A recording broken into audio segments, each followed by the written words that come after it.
Celui-ci a une particularité intéressante, ce qu'on appelait une jaquette. On en mettait sur les livres pour les protéger de la poussière. Naturellement, avant qu'on invente le papier autodépoussiérant. Ah, et si vous vous intéressez à la poussière, nous avons cet objet très pittoresque des années 80. L'aspirateur sans fil. Marty! Avec ça, je peux pas en perdre. Marty, par ici! Ah, Doc, ça va? Bouge pas, je vais me garer par là! Ok. Pile à l'heure. Ah, une DeLorean volante. Ah, la dernière fois que j'en ai vu une, c'était... il y a 30 ans. Ah, excusez-moi, pardon. Hé, je traverse! Je peux traverser, oui? Mais qui je vois, là? Ça Mais va, tonnerre! C'était barbituré! Clonard complètement irradié! 2 fois le même. Je l'avais mis en hibernation dans un chenil galactique. Il ne s'est même pas aperçu que j'étais parti. Marty! Par tous les pépins de la pomme de Newton, qu'est-ce qui s'est passé ici? Ah oui, faut que je vous dise. Mon fils a débarqué dans le bar. C'était la panique totale. Ton fils?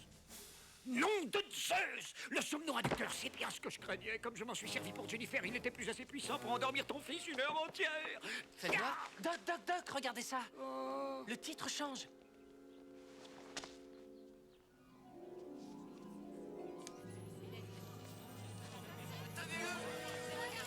Lâchez-moi! Qu'est-ce que t'as commenté, je vous dis? Oh, et oui! Et oui, bien entendu! Comme ta présence a entraîné cet accident de hoverboard, c'est Griff qui va en prison maintenant. Donc ton fils n'ira pas avec lui ce soir et ce vol à main armée n'aura jamais lieu. Par conséquent, l'histoire, je veux dire l'histoire future, a été modifiée et en voici la preuve. Marty, nous avons réussi, pas comme je l'avais prévu, mais qu'importe, on va chercher Jennifer et on rentre! T'en fais pas. Tout va bien. Qu'est-ce que c'est que ça? C'est rien, un souvenir. 50 ans de sport, tous les résultats. Ce n'est pas le genre de choses qu'on lit pour se détendre. Mais enfin, Doc, il n'y a pas de mal à rapporter un peu de documentation sur le futur. On pourrait peut-être faire un loto sportif. Marty, je n'ai pas inventé la machine à voyager dans le temps dans un but lucratif. Mon but, c'est d'élargir notre perception de l'humanité, d'où nous venons, où nous allons, les soubresauts et les péripéties, les périls et les promesses. Peut-être même trouver une réponse à cette éternelle question. Pourquoi? Ah, Doc, je vous dis pas le contraire, mais ça mettra un peu de beurre dans les épinards. Je vais immédiatement jeter ça à la poubelle. Nom de Zeus! McFly et Jennifer Jane Parker, 3793 allée des Chênes à Hildale. Âge 47 ans. 47 ans? Il est vachement réussi, son lifting. Mais qu'est-ce qu'elles lui font, Doc? Elles prennent ses empreintes pour contrôler son identité. Comme les empreintes ne changent jamais, elles en déduisent qu'elle est la Jennifer du futur. Il faut les empêcher de l'emmener. Et qu'est-ce qu'on va leur dire? Qu'on voyage à travers le temps? Elle nous fera enfermer. Son casier est vierge, on la ramène chez elle. Chez elle? À Hildale? Le temps qu'on y arrive, il fera nuit. Oui, elle la ramène à son domicile, à ton futur domicile. Sur ces entrefaites, on arrive, on la récupère et on repart en 1985. Vous voulez dire que je vais voir où j'habite? Je vais me voir en père de famille? Non, non, Marty, cela pourrait créer un... Oh! Nom de Zeus! Il se pourrait que Jennifer entre en contact avec son soi futur. Les conséquences en seraient catastrophiques. Doc, que voulez-vous dire?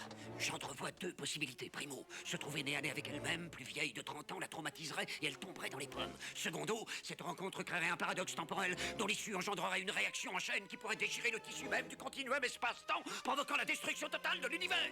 Hypothèse la plus pessimiste, je te l'accorde. Le cataclysme pourrait être plus localisé et affecter uniquement notre galaxie. Ah, je suis presque rassuré.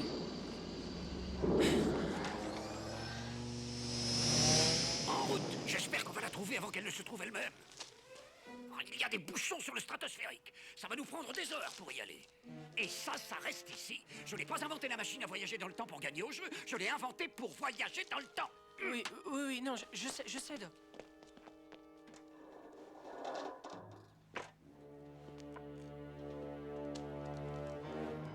Alors comme ça, Doc Brown a inventé une machine à voyager dans le temps.